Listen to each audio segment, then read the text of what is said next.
So hello guys, what's up and welcome back to my YouTube channel. It's me, your girl barrister Neze, and this is Nezeville. As more details of the marriage between Nollywood actress Regina and her politician husband Ned Nwoko unwraps, more and more people have continued to express their shock, especially as they have claimed that Regina had deliberately worked overtime and extra hard to project her polygamous marriage with the senator as perfect and desirable, while allegedly enduring violence and abuse behind closed doors. In today's video, we are going to do some chit-chat and analysis of some obvious signs that were clear yet unclear, signs that were obvious yet the public missed, and how we can learn from this situation. So a quick reminder, if you're new here, you're coming across our channel for the first time, or if you've been watching without subscribing, don't fail to hit the subscribe button. Give this video a big thumbs up, drop your thoughts down in the comment section, and stay glued because you know that there is always so much to learn and so much more coming your way. Without further ado, let us dive right into this video.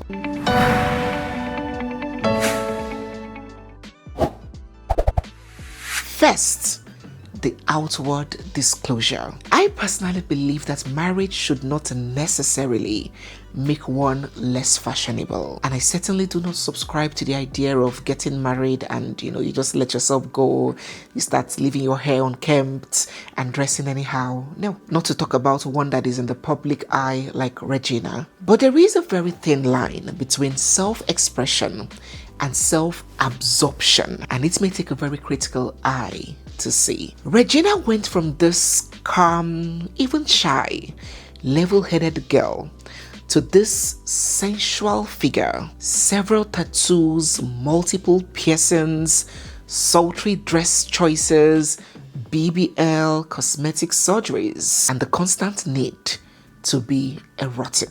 Now, some people interpreted this transformation to growth. She's growing. Some put it on age, self-expression. Oh, she's a Gen Z, she's a Gen Alpha, that's how they are. Some said it's just normal celebrity lifestyle. But I tell you, such radical shifts mostly signals something deeper. We have seen several married women look great on social media, and I repeat, there is absolutely nothing wrong looking good. But when a married woman suddenly becomes unusually and overtly invested in body modifications, tattoos, revealing dressings, constant social media validation, it may reflect a vacuum at the home front. It may reflect an emotional and psychological gap, not just aesthetics. Now listen, pay attention, especially my kings, my men. Remember, this is not to blame Regina, because some people, I can only be responsible for the information I pass out. I cannot be responsible for how you understand it. I remember when we had the Annie Idibia and Two-Face Natasha, and I was like, ladies, it would benefit you more if you behave like this when it comes to relationships than this. I was speaking to people not to make some mistakes, but some people misinterpreted it as though I was blaming Annie for the mistakes she made, despite there was never a part in that video where I said Annie should have done it like this. I was rather saying, you do it like this. So, if you like misinterpret, now you sabi that one got say you. What I'm trying to say is we can learn a thing or two from these radical changes. So, men, listen to me. If you have sisters, you have wives, girlfriends, daughters, when true affection and affirmation is missing from the home front, from the marriage, some people, especially young people, redirect that need outwardly, and social media becomes the bedrock for that admiration and validation that they do not get privately. Even most of these girls that are stuck naked on social media, twerking and showing their private parts, if you check the background, the home front, you will see that affection and affirmation is missing, is lacking. And many people in need of this resort to tattoos, multiple surgeries, radical new looks as a way of reclaiming that individuality, having that feeling and sense of importance when they feel unseen or diminished at home. Some of we women turn to transformation as a way of rebelling and announcing that I am still desired. And sometimes it may be misinterpreted as self-expression when actually it is a cry for help. So when the home is not truly a source of joy and recognition, the dopamine rush from online praise and likes and comments fills the void. And we certainly saw these patterns with Regina, where the possibility of emotional presence triggered an overcompensation and an overdependency through appearance and online presence. If you have daughters, watch out for these signs. Another thing that could have been pointing in this direction that we didn't really observe, I sort of mentioned it in the first video. It has to do with other wives not being in the picture. I mean, the women he started with.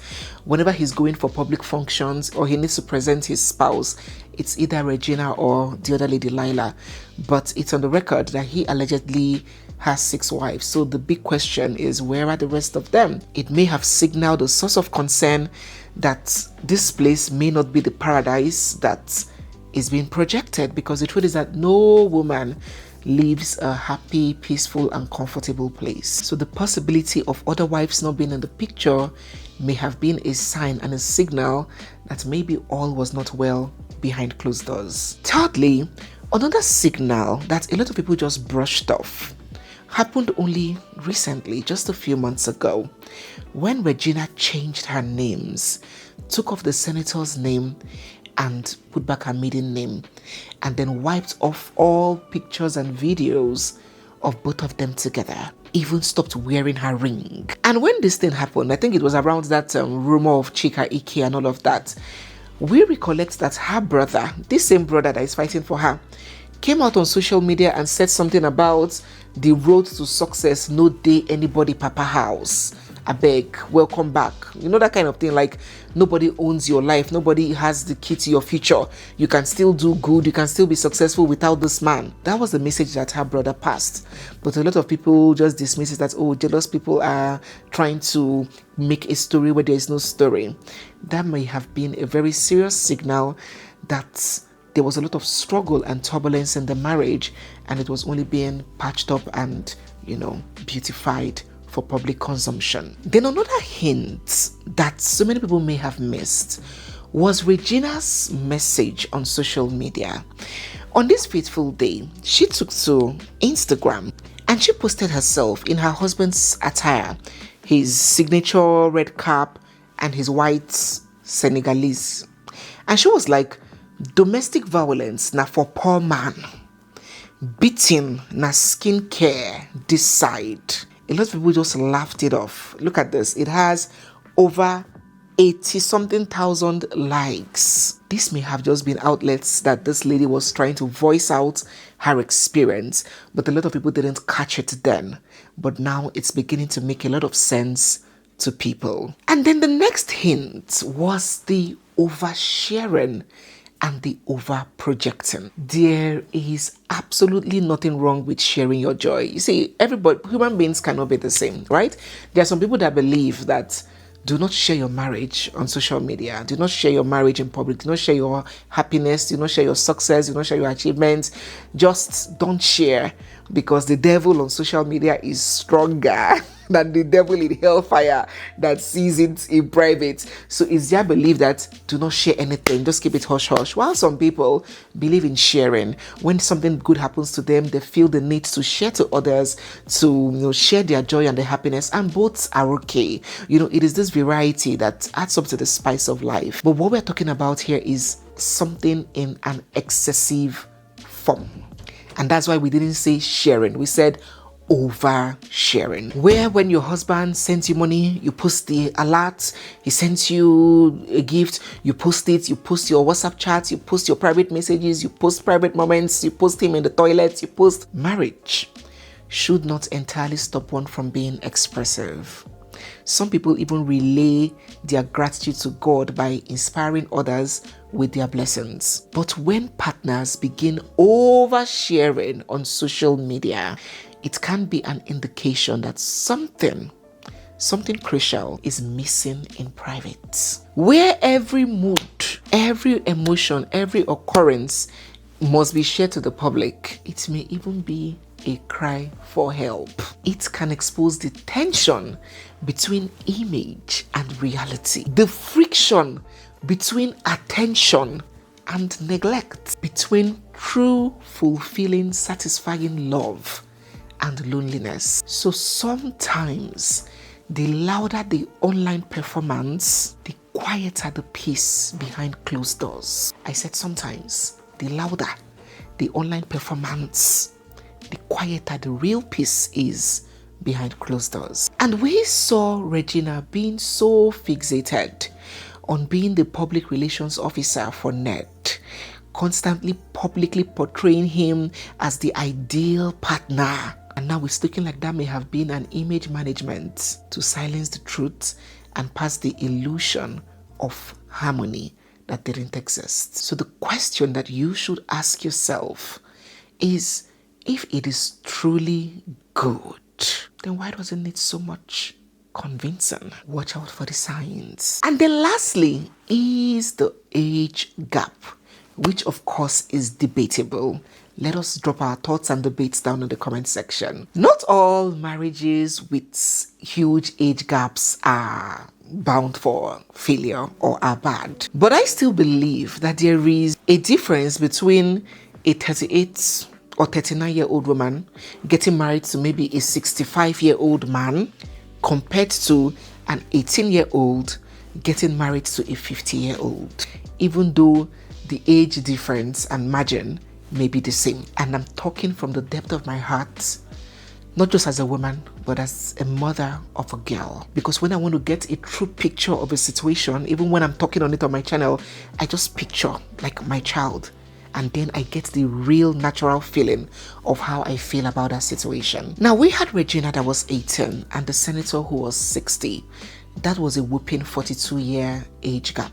And marriages with such margins are rarely neutral. Most times, there is a price to pay, a heavy price. It usually comes with an uneven balance of power, of experience, and control that makes true partnership unattainable. I mean, where one person holds financial and emotional authority and autonomy, while the other enters with youth, naivety, inexperience, dependence. It is always very dicey. And regardless of how it is colorfully painted on social media, in reality, the difference is always clear. There is always a consequence. It always comes at a cost. Now, in this marriage, we had the child barely coming out of adolescence. I mean, her brain, her body had not even fully formed. Not to talk about her identity being fully formed. And then on the other side of the divide is this established man with wealth and wives, with grandchildren and political clout. That kind of imbalance tends to breed quiet resentment in the long run. And as that younger person matures, because they certainly will mature, that maturity that those kinds of men are running away from, they will still mature and they will begin to see and abhor those power gaps in freedom. They will begin to feel used and feel like a part of them that they cannot get back has been stolen, has been taken away from them, and they may become resistant and start to seek autonomy. When this lady, as young as she is, allegedly entered the senator's house and started breaking his Ferrari, that is pure rebellion. That is seeking autonomy through rebellion. Such marriages rarely, I didn't say never, rarely last peacefully. Emphasis on peacefully. You know, some marriages can last in hellfire. They rarely last peacefully because it is not built on a foundation of fairness. And what may have looked like consent or my choice may just have been control and conditioning. So young ladies, let us be very, very careful. Be careful what you wish for. Be careful the prayers that you ask God for. That glamour you see, most times there is a price. In fact, everything that you do in this life, there is a price and a consequence for it. The question is, can you shoulder the consequences that come, and can you shoulder it when they come? Let us be careful what we wish for. So yes, guys, I just decided to share some of these insights and lessons. Please let us rub minds down in the comment section. Let me hear from you also. So even as mothers and fathers, when you start to see this kind of behaviors in your daughters, then it's time to reevaluate the home front and have tough conversations. Wishing all the parties involved all the very best, God's strength and guidance. If anything substantial makes it out online, I will inform us. So guys, yes, we have come to the end of today's video. If you're new here, you're seeing me for the first time, or if you've been watching without subscribing, don't forget to hit the subscribe button, give this video a big thumbs up, drop all your thoughts down in the comment section, and stay glued for we have so much more coming your way. It's me, your girl barrister Neze, and this is Nezeville. I'll see you guys in my next one. For now, bye.